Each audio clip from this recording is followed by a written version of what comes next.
Hello, hello, my customer success friends. 𝐸𝐔𝐄𝐒𝐓 here for CSM Practice, the number one podcast for everything you need in becoming best in class in customer success and the producers of the mastermind for becoming best in class in customer success. So if you haven't checked out our program, shameless plug, look at the comments below. I just left you a link where you could apply to become a member. And with that, today we're going to talk about the power of teamwork. And I'm not just talking about customer success team, but cross-functional team. So we'll talk about what kind of challenges ensue when your organization starts to become a little larger. All of a sudden, you can't just lay thick on the CSM and hope that they would do it on their own to make customers successful. You have to work on these cross-functional processes and get everybody in the company collaborate so that we can see higher adoption, better value to customers, higher retention. I'm going to share today how can you get it done. And I have Beth Fulton, who has just went through that process herself, that transformation for her organization and making customer success everybody's sport in the organization. So with that, Beth, thank you so much for coming on the show. Glad to be here. Thank you. So just to give everybody some context, how big was your team? What was the CSM to account ratio, just to get a sense of the engagement model? The team was just under 20 CSMs and directors, a global team, and the ratio ranged depending on, of course, the art and science of ARR and customer. So it would go between 5 to 8, all the way up to about 25, depending on the customer. So I can safely assume larger types of customers that you would typically work with, more of a higher touch model than scaled CS. Correct. Big, large enterprise clients. When you joined the organization, before you went through this exercise with everybody in the company, what were some of the challenges you were seeing and that you were hoping to solve with this? A lot of times customers were sold with an idea or an expectation, but we didn't necessarily capture what the expected outcome was. So that wasn't necessarily transitioned over to the customer success team. So we'd start an implementation and sometimes it would stall out, or we would start an implementation and have to move in a different direction because we weren't focused on a specific outcome, but more about technology and implementation.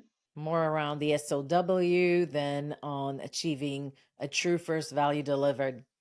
Back then, did you have a first value delivered concept? And if so, how was it construed? We did, but it was based on our needs versus the customer's outcome.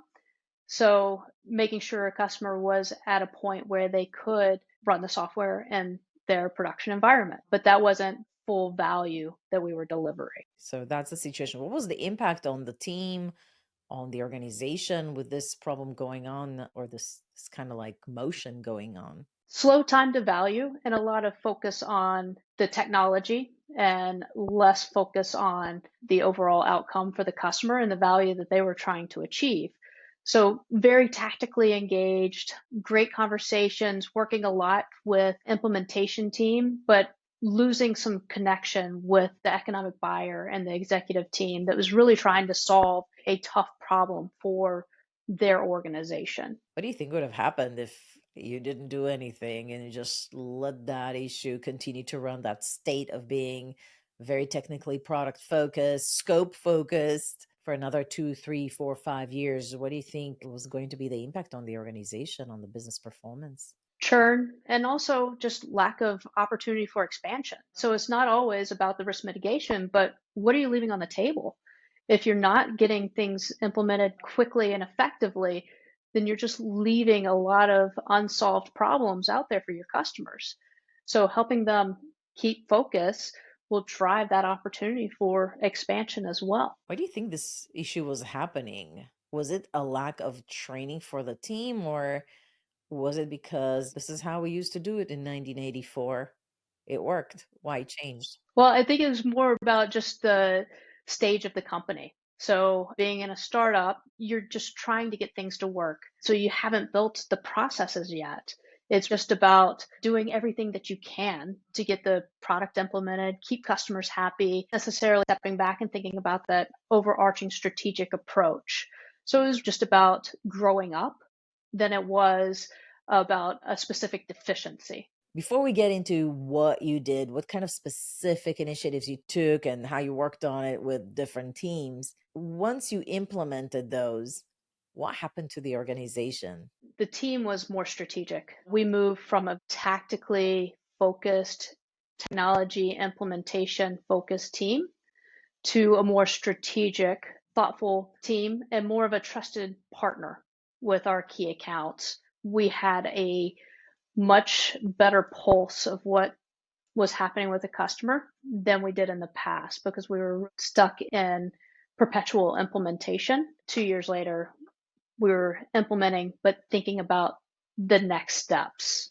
Versus trying a big bang approach where you're never done. So exhausting. I think it's an amazing transition. I can't wait to hear how you did it. And I'm sure there were a lot of different parts that made that work. So you sold for perpetual implementations and you sold from being super technical to starting to think and frame things around tactical business outcomes that you can achieve for the customer. Super great. First thing that comes to mind, I have so many people that I talk to, executives that I speak with, that say, you know what, our team is very technical. I don't know that I can transition them to talk about outcomes and value and change their frame of mind when they're speaking to customers about what they need to do next. I bet it was a little challenging for you as well. Is that possible? Or was that one of the most challenging parts, is just to get people change their talk track? Definitely took a few iterations, but one of the ways we did that was trying to bridge that messaging from sales through CS on what are our use cases, what are the expected outcomes, and speaking in the same language across the team so that when we were selling a product, we weren't just positioning the technology, but what the customer was going to achieve with that technology and staying focused on that use case and outcome as part of the implementation plan versus talking about just the bits and bytes and implementing the technology itself. Wow. Okay. So I'm hearing better collaboration with sales. And I know you also mentioned you did something with marketing and product. Can't wait to hear about those. I hear the team became way more consultative, got to become a trusted advisor a lot faster. What did that do for you, Beth, as an executive that manages this team? How did your world change from when you just started to 2 years later? It gave me a lot more insight into what was actually happening within our customer base. Also, just stepping back, it gave us a better picture of what were the faster use cases. Why were customers accelerating their implementation or why were they slow? So that way we could position the implementation and even within the sales cycle, the use cases that were going to get them to value faster and then continue to layer on additional use cases and outcomes so that we weren't stuck in this long implementation phase. So just better insight to customer value and what the customers believed was value and faster implementation times. What was one of the first thing that you've done to start transitioning into that world? Improving the communication process across the sales and CS team. So there were already handoff documents being used by the teams in various levels of adoption, but creating a more systematic approach to capturing the right information so that the handoff process was smoother. But additionally, we brought the CSMs into the sales cycle earlier. So it wasn't as much of just a handoff, but it was more of a collaboration. This is what I understand. This is what we expect to achieve, and making sure that we were in lockstep with the sales team, even though we've been engaged earlier in the sales cycle. So, step number one, fix the handoff, get the CSMs engaged before the deal closes. And when you say you did it in a more systematic way, Can you share a little bit, like, what did that entail? Was that a form that they had to fill out? Did you change something in the CRM system? What was helpful? We updated the form, but we also had the sales team and brought in marketing to collaborate on what that form would look like. So it wasn't just about customer success and what we needed, but what did we as a company need to understand about the customer and what was sold, who was doing the purchase, why, so that we could have a more holistic approach and take customer success more as a team sport across marketing, product, our partner, our alliances team, and customer success. Why marketing? It's a sales versus CS process. Marketing wants to know what customers are successful and what's their motivation, because that feeds back into that go to market process. Also, a lot of our customers want to help increase their own personal brand. So, what are those opportunities? How can we, marketing, customer success, help our customers improve their own personal brand? Are they going to speak at events with us? Are they going to help us write a white paper? But what can we do for them, with them, to give them something as well? Additionally, our marketing team has been very helpful in helping drive adoption internally, understanding they know communication, they know marketing, and sometimes driving adoption is a marketing event within our customers.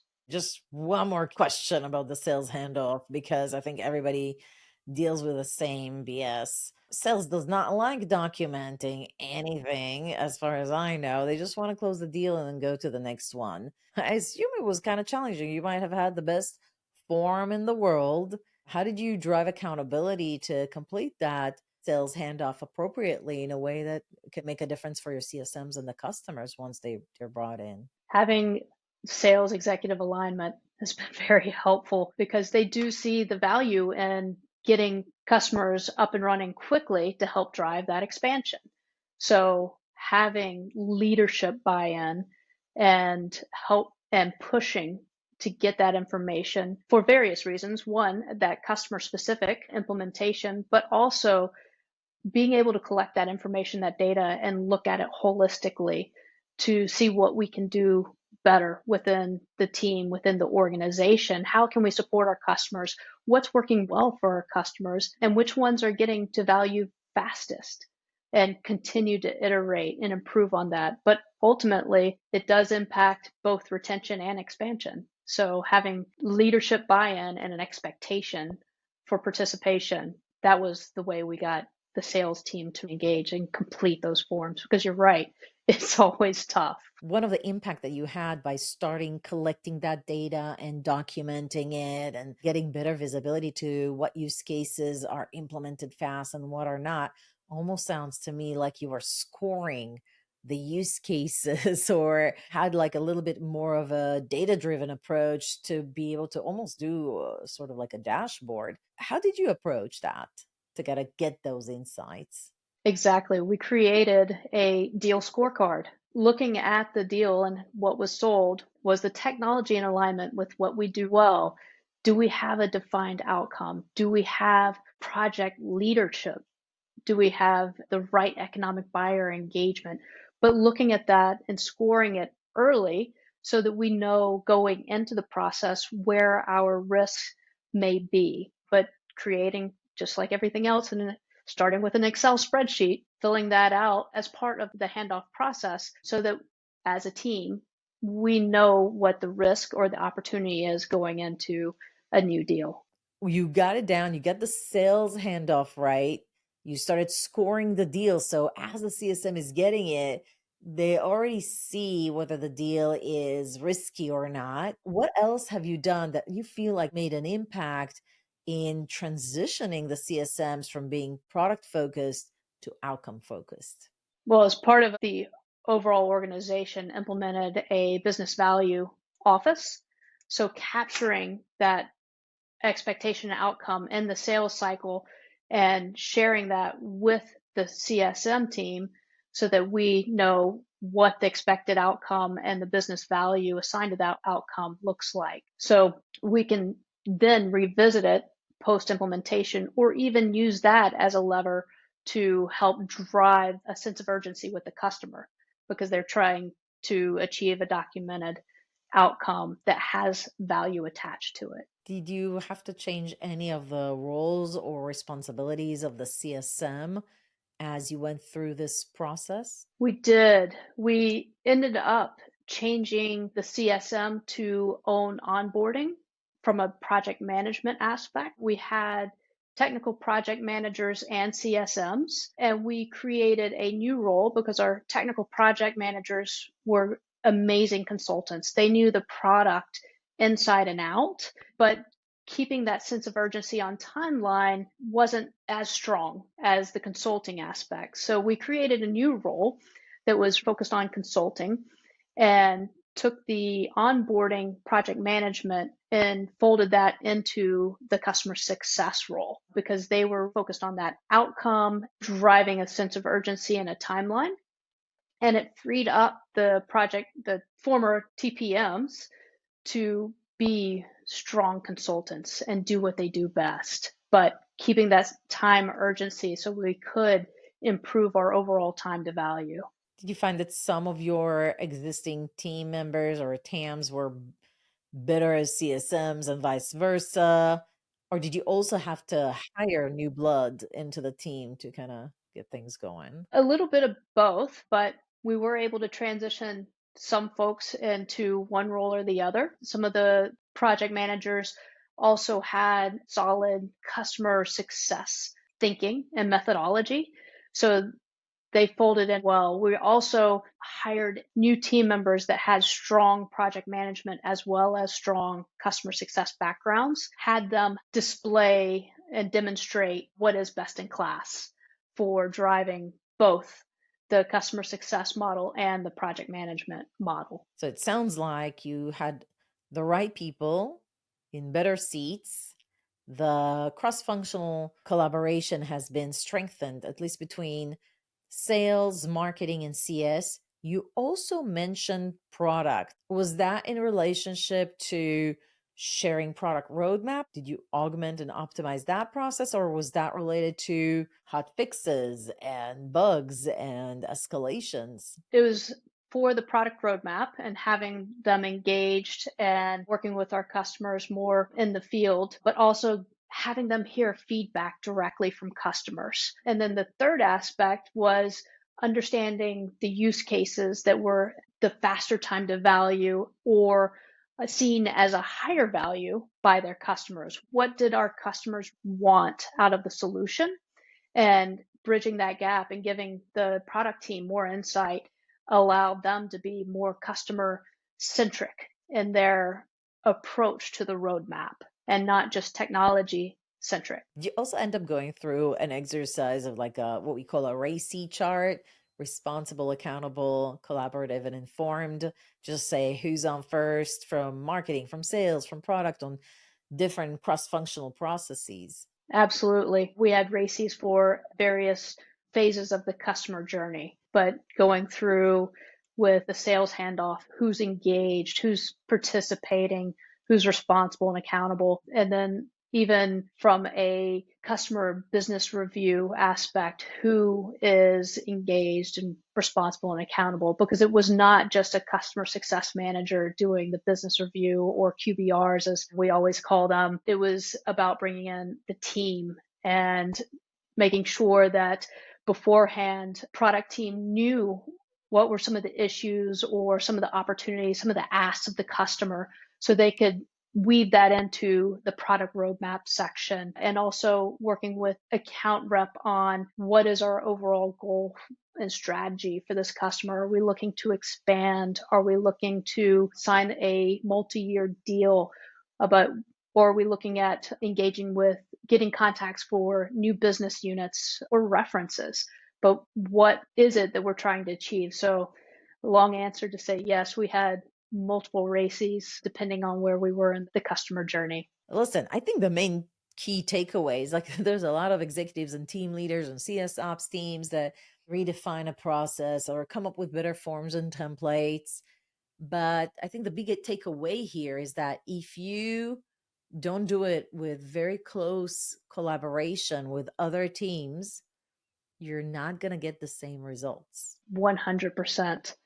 It's just like our customers buying a product and trying to get people to adopt it. There's a process to getting that full buy-in. And if you do everything in a vacuum and people don't feel like they're a part of it, they're going to be resistant to adoption. So 100%, it is not just customer success, creating the processes and telling everyone how it's going to be run, but it is a matter of coming together, collaborating with multiple teams, and not only getting the collaboration, but understanding what they need out of it. It's not just about what customer success needs, but it's about what the rest of the organization needs that will ultimately help our customers. What are the key recommendations that you have for other CS executives that need that collaboration and might be struggling to get the attention of sales, product, or marketing? What's your secret sauce in getting them in the room? Finding one person, starting there, finding someone that will work with you well and demonstrate why it's a good idea. If you can get that one person to get the ball rolling, and then you will have more adoption. But find your ally across the teams. Find an ally across all the teams, but also make sure that you're offering something. Just like we do with our customers, you can't always just ask them for something. You have to make sure that you're offering something as well. Looking back, would you have done anything differently?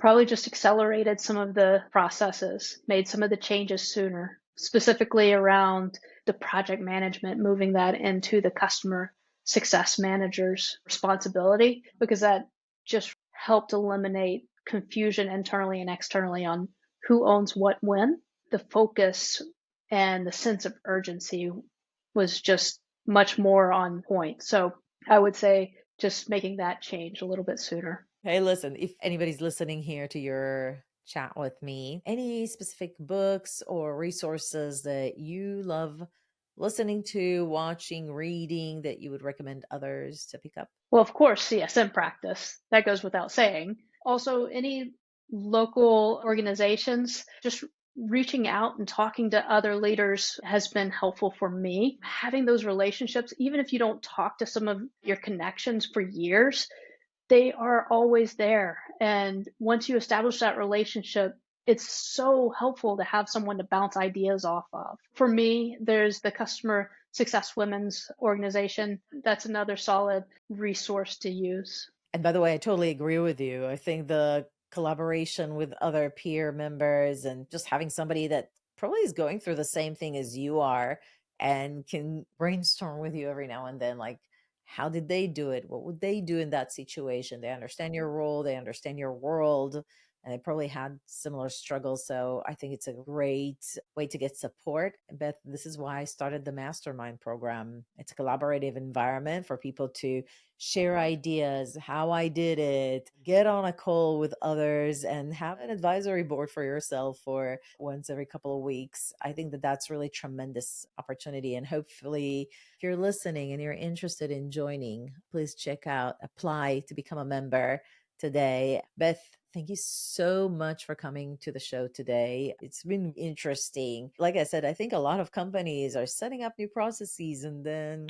they don't see change management being very successful. So I think hitting on getting others in the organization to sign up for change that you're trying to make is such an important step. And I think you gave a lot of examples and tips on how to do that successfully.